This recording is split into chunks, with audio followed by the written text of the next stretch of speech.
Hi friends, நம்ம இந்த விலாகில் என்ன பார்க்க போகிறோன்னு பார்த்தீங்கன்னா, ஃபஸ்ட்டு என்னுடைய கிரிவலத்தோட அனுபவம் எப்படி இருந்தது அப்படின்றத நம்ம பார்க்க போகிறோம். பாருங்கள், கவி, நான், என் ஹஸ்பண்ட் 3 பேரும் தான் கிரிவலம் போனோம். கிரிவலம் போயிட்டு பஸ்ஸை விட்டு இறங்கிட்டு பஸ்ஸில் நிற்க கூட இடம் இல்லைங்க. உட்காந்துட்டு கீழே உட்காந்து தான் போனோம். அப்புறம் பஸ்ஸை விட்டு இறங்கினோடனே செம்ம பசிங்க. பஸ்ஸை விட்டு இறங்கின உடனே கவியும் என் ஹஸ்பண்டும் வந்து இட்லி சொல்லிட்டாங்க. ரோட்டு கடையில் தான் வந்து சாப்பிட்டோம். எனக்கு மட்டும் வந்து நான் ரோஸ்ட்டு சொல்லிட்டேன். ஏன்னு பார்த்தீங்கன்னா, இட்லி சாப்பிட்டா தூக்கமாக வரும், அதனால் நான் ரோஸ்ட்டு சாப்பிட்டேன். ஆனால் அவங்க 2 பேரும் இட்லி தான் சாப்பிட்டாங்க.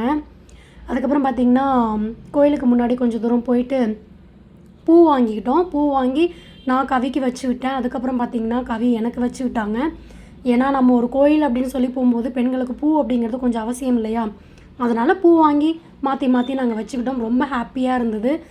எனக்கு அந்த மூமெண்ட் வந்து சொல்லவே முடியாது. அந்தளவுக்கு எனக்கு ஃபஸ்ட்டு கிரிவலமே வந்து என் ஹஸ்பண்ட், என்னோடய ஃப்ரெண்டு அப்படின்னு சொல்லிட்டு ஃப்ரெண்டுக்கும் மேலே கவி எனக்கு, நாங்கள் 3 பேரும் போனோம். பார்த்திங்கன்னா கரெக்டாக ராஜகோபுரம் வந்துட்டோங்க. பூ வச்சுட்டு ராஜகோபுரம் வந்துட்டு அங்கேருந்து பாருங்கள் எவ்வளோ மக்கள் கிரிவலம் போகிறாங்க பார்த்தீங்களா? நான் எக்ஸ்பெக்ட் பண்ணவே இல்லைங்க. இந்த அனுபவம் வந்து எனக்கு அவ்வளோ ஒரு சாட்டிஸ்ஃபைடாக இருந்துச்சு. எல்லாருமே வந்து கிரிவலம் போக ஸ்டார்ட் பண்ணிட்டாங்க. நாங்களும் வந்து அவங்களோட சேர்ந்து கிரிவலம் போக ஸ்டார்ட் பண்ணிட்டோம்.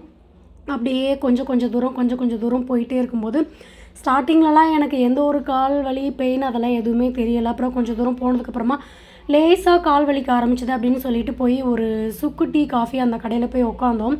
அங்கே உட்காந்து கொஞ்ச நேரம் ரிலாக்ஸ் பண்ணிவிட்டு ஒரு டீயை குடிச்சிட்டு, கவி டீ வேணான்னு சொல்லிட்டா. அதுக்கப்புறம் பார்த்திங்கன்னா, நானும் என் ஹஸ்பண்ட் நாங்கள் 2 பேர் மட்டும்தான் வந்து டீ குடித்தோம். டீ குடிச்சிட்டு அப்படியே ரிலாக்ஸ் பண்ணிவிட்டு அதுக்கப்புறம் கொஞ்சம் தூரம் போன உடனே பார்த்திங்கன்னா, பெருமாளுடைய பாதம் அப்படின்னு சொல்லிட்டு அங்கே போயிட்டு தொட்டு கும்பிட்டுட்டு, அதுக்கப்புறமா அங்கேருந்து கொஞ்சம் தூரம் நடந்து போயிட்டு மக்களாக நடக்கும்போது எனக்கு எதுவுமே பெருசாக தெரிஞ்சு கொள்ளங்க. அதுக்கப்புறம் பார்த்திங்கன்னா, அங்கே உட்காந்துருக்காங்க பாருங்கள், ரிலாக்ஸ் பண்ணிக்கிறதுக்கு கால் மசாஜ் பண்ணுறதுக்குன்னு ஒரு மிஷின் வச்சுருக்காங்க.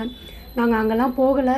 எல்லாம் பார்த்துட்டு முடிச்சுட்டு கடைசியாக ஃபைனலாக பார்த்திங்கன்னா ராஜகோபுரம் வந்து ரீச் ஆகிட்டோம். ஃபுல்லாக சுற்றி முடிச்சாச்சு. கிரிவலம் சுற்றி முடிச்சுட்டு ஒரு வழியாக அப்பாடா வந்துட்டோண்டா மறுபடியும் ராஜகோபுரம். என் ஃபேஸில் டயர்டு பாருங்கள், எவ்வளோ டயர்டு இருக்குதுன்னு சொல்லிட்டு. ஆனால் எனக்கு அந்த ஹாப்பி மூமெண்ட் வந்து சத்தியமாக சொல்லவே முடியாது, அந்தளவுக்கு இருந்துச்சு. பிடிச்சா லைக் பண்ணுங்கள்.